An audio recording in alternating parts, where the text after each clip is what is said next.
Sous l'immensité du ciel, dans la grande steppe de Mongolie, vivait il y a bien longtemps un jeune garçon nommé Suo. C'était un orphelin.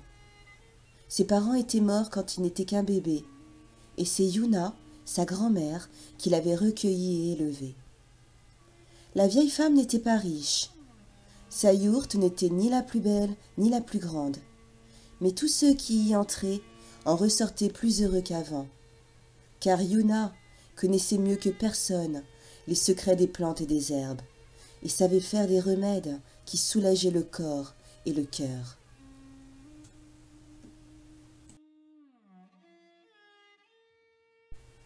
Tout au bout de la steppe, au pied des montagnes de l'Altaï, vivait le seigneur Tahar Khan. Innombrables étaient ses troupeaux, incalculable sa richesse, et nombreux ses soldats.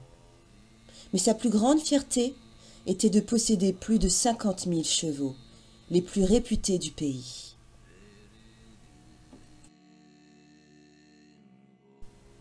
Chaque matin, Suo partait dans la steppe en compagnie du petit troupeau de sa grand-mère, et il ne rentrait que le soir.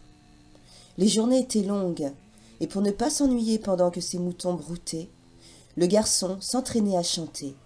Il chantait tous les airs qu'il avait entendus et retenus, puis s'amusait à en inventer de nouveaux.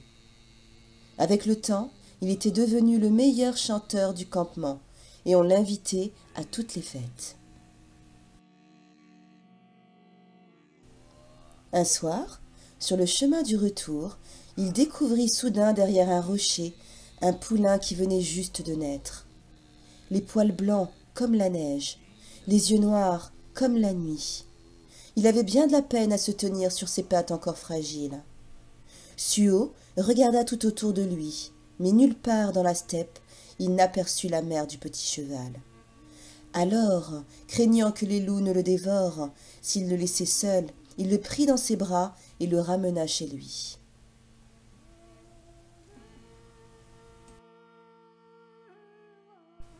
Le temps passa, car il est fait pour ça. Le cheval grandit, car il était né pour ça. Suo l'avait nommé Chagang, c'est-à-dire le blanc. Bientôt, il put le monter, et chaque soir il le lançait au galop dans la steppe. Et chaque soir il s'émerveillait un peu plus de sa rapidité et de son endurance. Lorsque le printemps revint, et avec lui les fleurs odorantes, les bergers organisèrent des courses pour se distraire. Chagang les remporta toutes. « Oh, Suo !» dirent les garçons en riant. « Tu étais le meilleur chanteur, te voici le meilleur cavalier !»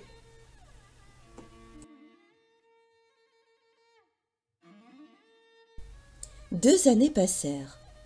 Au début de l'été, des messagers sillonnèrent la steppe en tous sens, s'arrêtant dans chaque campement. Ils annonçaient partout que leur maître, le seigneur Tahar Khan, invitait tout son peuple, jeune et vieux, riche et pauvre, à fêter avec lui les 18 ans de sa fille unique, Zundui. La fête se terminerait par une grande course de chevaux, et l'heureux vainqueur serait nommé écuyer de la jeune fille. Désormais, d'un bout à l'autre du pays, dans tous les campements, même les plus reculés, les meilleurs cavaliers s'entraînaient nuit et jour.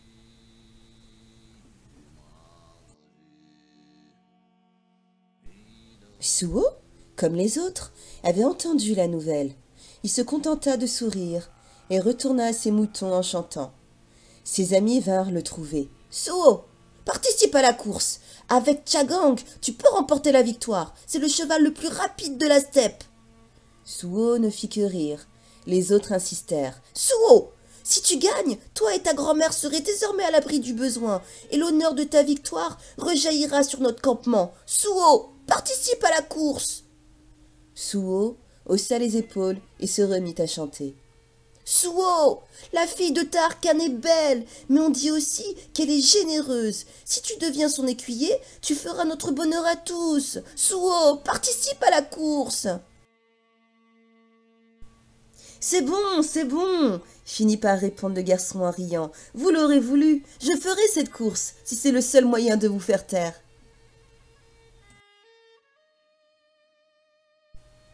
Le jour de la fête arriva. Suo, accompagné de ses amis et chevauchant Chagang, accomplit le long voyage qui menait jusqu'au campement de Taharkan. Tout le jour ce ne furent que rires, chants, danses, repas et boissons. Mais tous attendaient avec impatience la course de chevaux.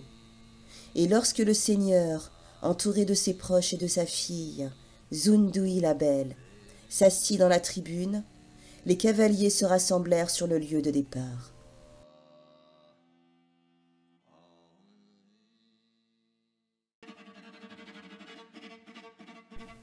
Au signal, les concurrents s'élancèrent dans un nuage de poussière. Chagang, d'abord surpris, se fit distancer. Mais la course était longue, et Suo, tout en chevauchant, lui parlait doucement dans l'oreille pour l'encourager. Le cheval blanc retrouva son assurance. Il remonta ses adversaires, un à un, et dans les derniers kilomètres, il passa en tête et franchit le poteau d'arrivée, en vainqueur. Acclamé par la foule, Suo dirigea sa monture vers la tribune du seigneur.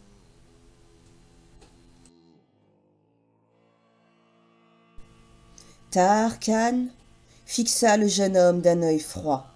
« Garçon, tu as remporté l'épreuve, c'est bien. Mais être écuyer de ma fille ne peut convenir à un berger comme toi. Aussi, voilà ce que je te propose. Je vais te faire compter 20 pièces d'or, en récompense de ta victoire et en échange de ton cheval. Avec cette somme, tu seras riche, et tu pourras t'acheter un grand troupeau. »« Mon cheval n'est pas à vendre !» s'écria Suo. « J'ai remporté la victoire. Je mérite d'être écuyer. Je ne veux pas d'argent. Et même contre 100 pièces d'or, je ne céderai pas Chagang. »« Tu oses refuser mon offre !» rugit le seigneur. « Dans ce cas, ta récompense sera le fouet. Garde, emparez-vous de lui, punissez-le comme il le mérite, et emmenez ce cheval qui désormais m'appartient. » Aussitôt, Suo fut arrêté, attaché à un poteau et fouetté sans pitié. La douleur était si forte qu'il s'évanouit sous les coups. Ce sont ses amis qui le ramenèrent jusqu'à la yourte de sa grand-mère. La vieille femme le soigna à l'aide de ses remèdes, et en quelques semaines, Suo retrouva sa vigueur et sa force. Mais il n'avait plus le cœur à chanter. Tristement, il errait dans la steppe avec ses moutons, pensant sans cesse à son cheval. Une nuit, alors qu'il ne parvenait pas à dormir, le garçon entendit soudain un hennissement qu'il reconnut tout de suite. C'était Chagang. En hâte, il sortit de la yourte et dans la pénombre reconnut la silhouette blanche de son ami. Il courut vers lui, mais aussitôt recula, horrifié. Le corps du cheval était criblé de flèches. Le sang coulait de ses blessures, mêlé à la sueur. Épuisé, l'animal plia les jambes et s'effondra sur le sol. Suo se pencha sur lui en pleurant, le caressa doucement, lui parla à l'oreille, et soudain, stupéfait, il entendit Chagang lui répondre d'une voix faible. « Suo, mon ami de toujours, ne pleure pas. Mon temps de vie est écoulé. Mon voyage se termine. Je me suis échappé ce matin lorsque Taharkan a voulu me monter. Il a lancé ses cavaliers à ma poursuite.